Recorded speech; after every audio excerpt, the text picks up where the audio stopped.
Olá, meus amigos aqui do canal da PMR Assessoria, tudo bem com vocês? Meu nome é Paulo Marcos, professor, né? E estamos aqui para mais um tema hoje, um imposto, né? É o IPI, Imposto sobre Produtos Industrializados. É interessante, tá? É um imposto bem legal a nível federal, tá? Ele é devido à Receita Federal. O IPI, ele tem algumas particularidades que a gente precisa atentar. A primeira delas, ele tem um regulamento, que a gente chama de RIP, Regulamento do IPI, tá? Atualmente, né, esse regulamento, ele veio pelo decreto 7.212 de 2010. Logicamente que ele vai sendo atualizado, tá? Mas então, o regulamento de IPI é que nos norteia a nível de conceitos. E aí nós temos uma outra ferramenta que chama TIP, que é tabela de incidência do IPI. Então, RIP, regulamento, TIP, tabela. A tabela é muito importante para a gente.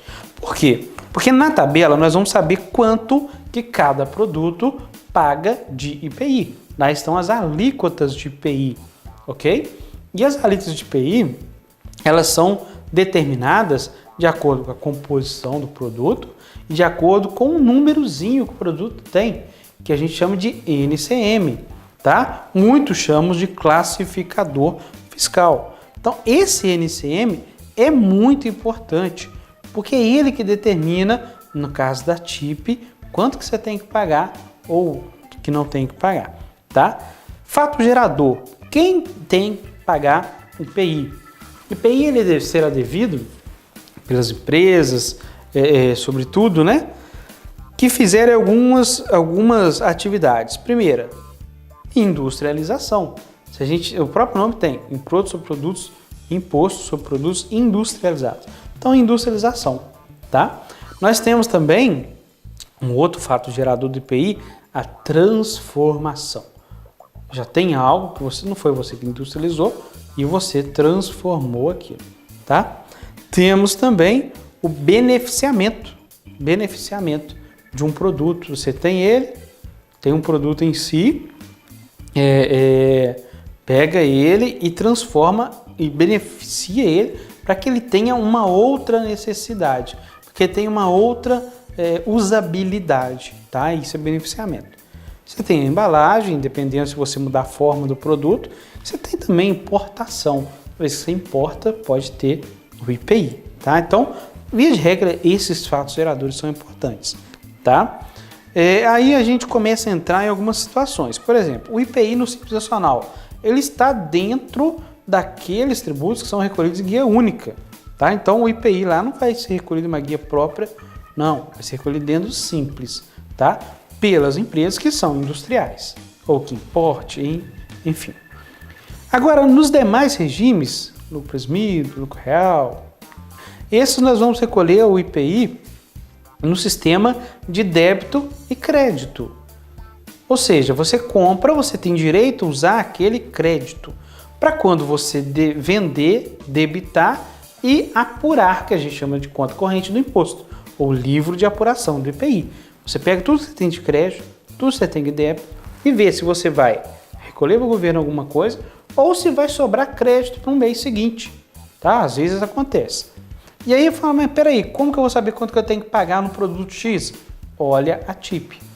E aí cabe uma orientação, porque esses NCMs, classificadores, podem mudar, é comum. Então, por exemplo, a gente faz consultoria em algumas empresas e a gente percebe, nós vamos fazer uma auditoria eletrônica, um exemplo, em uma obrigação acessória que existe, que é a EFD, Escrituração Fiscal Digital, Contribuições, que é PIS e COFINS. Então, o que acontece?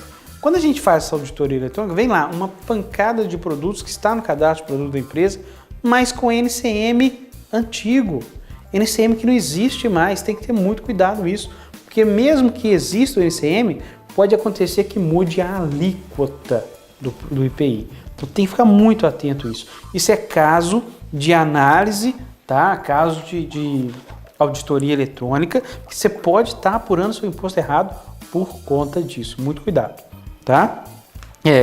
Existem benefícios fiscais, suspensão, exemplo, se eu vou enviar uma remessa para conserto, tem a suspensão do IPI. Tá? Se eu vou fazer uma remessa para industrialização por encomenda, suspensão do IPI. E aí é legal citar, hein? Industrialização por encomenda. Eu posso ser um industrial, tá, de um produto X, só que eu não quero ter maquinário, não quero ter funcionários ao monte. Eu faço o que a gente chama de industrialização por encomenda. Eu vou contratar uma outra pessoa, uma outra empresa que faz aquela atividade minha e ele vai industrializar para mim. Eu vou encomendar a industrialização dele e vou vender como se fosse, entre aspas, eu que tivesse industrializado, tá? É bom falar também que tem imunidade, que tem outras situações, tá? Para fechar, eu preciso falar das alíquotas que tem na TIP. Alíquotas de todo monte, de 5, de 10, de 15, de vários percentuais. Existem duas específicas, a de 0% e a NT. N de não, T de tributado. Então, duas alíquotas, 0 e NT. Você fala, professor Paulo, 0 e não tributado é a mesma coisa. Depende, né? Eu tenho um jargão que eu falo assim, em tributário tudo depende.